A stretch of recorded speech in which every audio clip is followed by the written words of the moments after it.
Hello everyone. Let's talk about quantity versus quality.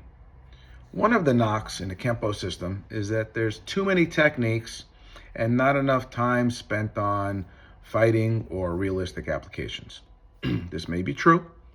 In some cases, there's a lot of schools that just practice choreographed techniques and don't really focus on fighting or understanding techniques that they're teaching. So yes, so people that say that might be their experience. But not every school is like that. And if you go to the correct school and you're looking for self-defense, realistic self-defense, Kempo can give that to you with the correct instructor. So now, my philosophy is that, yes, you have to learn many techniques to understand how to defend yourself. Because every situation, every position dictates a different movement, different defense. Now, when you learn all these techniques and understand all these techniques and get the applications of all these techniques, you realize there's really just one technique, and that's the Kempo system itself. Okay, the best way to explain this is like a puzzle. Okay, you can get a 100-piece puzzle, 500, 1,000-piece puzzle, doesn't matter. Okay, when you open up the box, it's a bunch of pieces, bunch of techniques. Put them all together, becomes one big piece, one puzzle. Okay, you could even glue them all together, frame them, put them on a wall. Now it's one picture. Okay, it's not 1,000 pieces, 500 or 100, it's one. Okay, they all flow together and work together to make one giant technique. But that doesn't happen unless you complete the puzzle. Now, there may be sections that connect better and you have a better understanding, but until you learn the full system and you start teaching the system and understanding the system, then you don't see this. And that's what happens. People train for a few months, maybe a couple of years, and don't stick with it long enough to actually understand the system, to see that it all connects together and becomes one giant technique instead of a bunch of separate pieces that don't fit together, which in the end, they really do. Okay? And another way of explaining it is the letters of the alphabet. There's 26 letters of the alphabet, but they are separate letters when you're learning them. And then eventually, you learn how to put them together, make some words, make some sentences, make some paragraphs.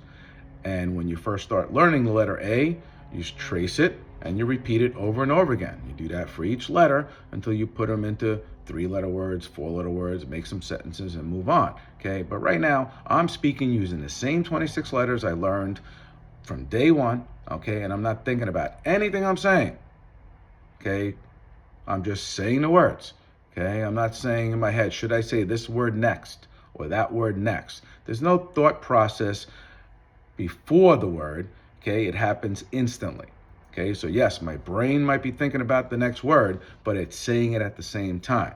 That's why many times, if you're in a heated conversation, you say things that you probably regret. And if you have time to think about it before you said it, you probably would have said something differently.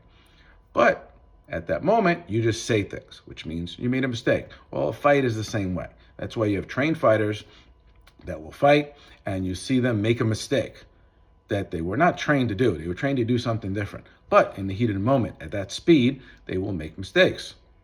And then they will work on it. And as more experience, more knowledge, more technique gets included in their training, okay, they make those mistakes less and less and less.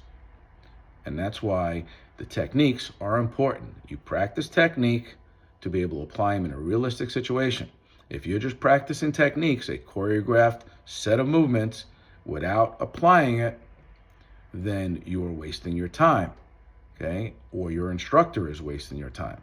So you need to understand these movements, make them work from the position that you're in, okay? If a person moves an inch to the left and you move an inch to the right, it's gonna be a different part of a technique than the one you started, okay? You're taking a letter of the alphabet, placing it in a different part of the word, the beginning, the middle, or the end, and sometimes those letters are great by themselves. Sometimes they need other letters to work together to make them work, and knowing this is what's going to make you experienced enough to be able to defend yourself on the street against a realistic attack.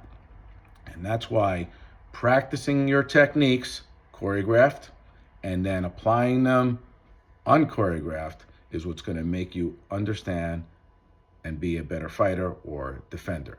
Okay, this is not a sport.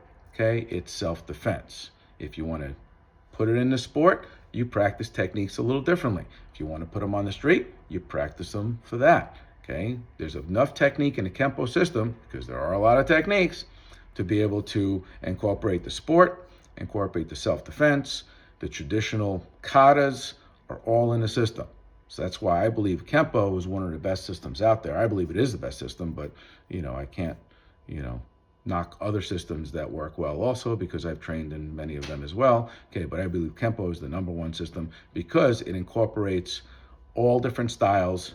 It's a mixed martial art, and if you train with it long enough, you will understand that you are learning a complete system that will work on the street as a stand-up system.